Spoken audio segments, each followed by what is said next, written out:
Pemirsa, tim relawan Anies yang diberi nama Komando Menangkan Anies Baswedan menggelar acara silaturahmi bersama 50 tokoh perubahan sekaligus launching buku Saku Anies Baswedan.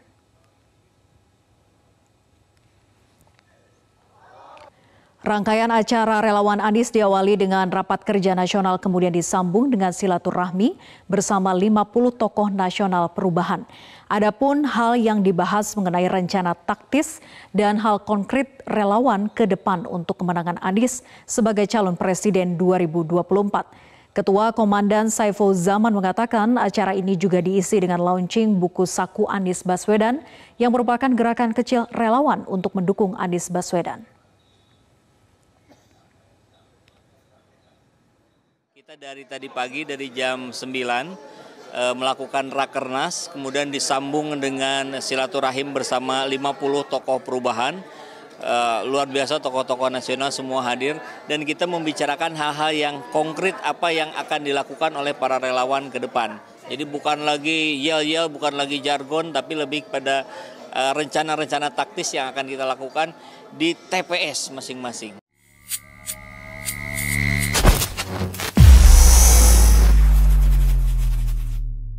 Ini di grassroots baik PAN, P3, ini yang saya ketahui langsung, termasuk PKS. Itu banyak obrolan. Kalau PAN sampai tidak mendukung Anies, saya nggak akan lagi milih PAN. PKS juga sama, kalau PKS nggak dukung Anies, saya nggak akan nyoblos PKS lagi. Nah itu gimana itu Bang? Ini saya sih baru mendengar sekarang ini obrolan-obrolan seperti ini. Wajar juga karena kan ada dua paradigma ya, paradigma parpol sama paradigma figur tokoh. Karena parpol ini sampai sekarang dianggap publik dalam survei kepuasan publik masuk ke bottom 3, bottom 5 itu bawah.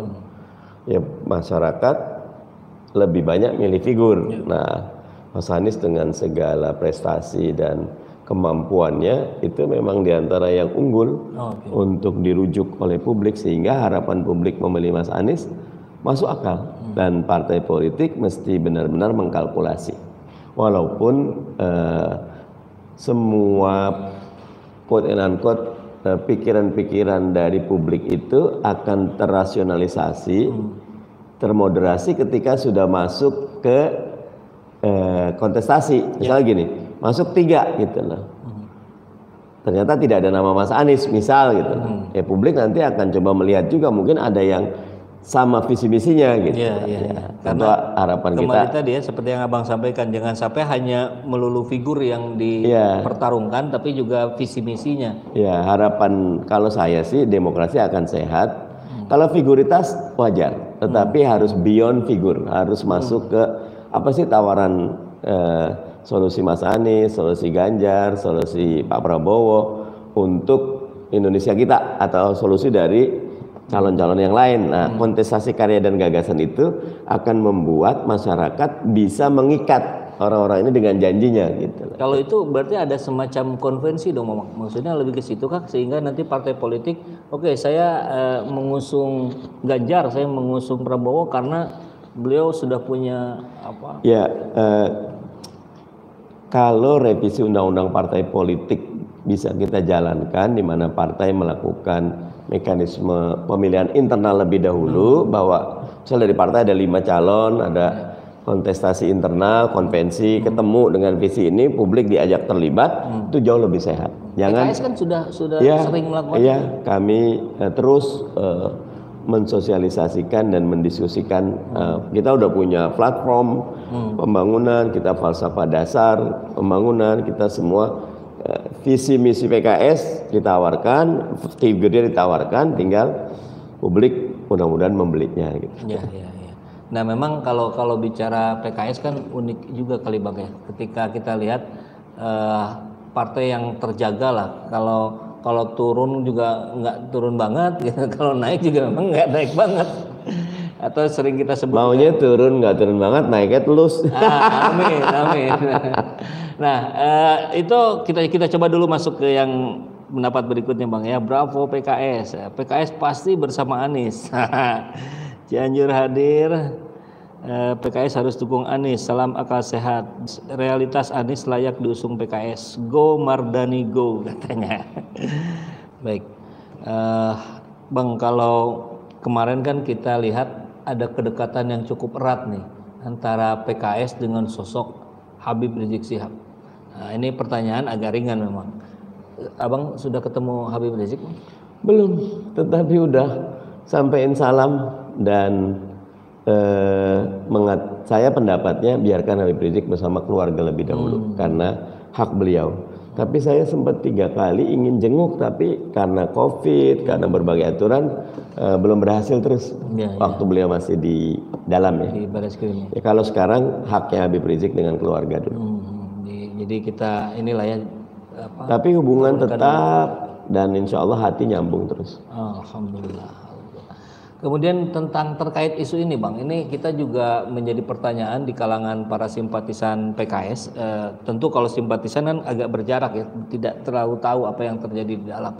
Konon katanya PKS ini per hari ini ke depan ini akan semakin bergeser ke arah tengah, kalau kemarin-kemarin disebut sebagai partai kanan.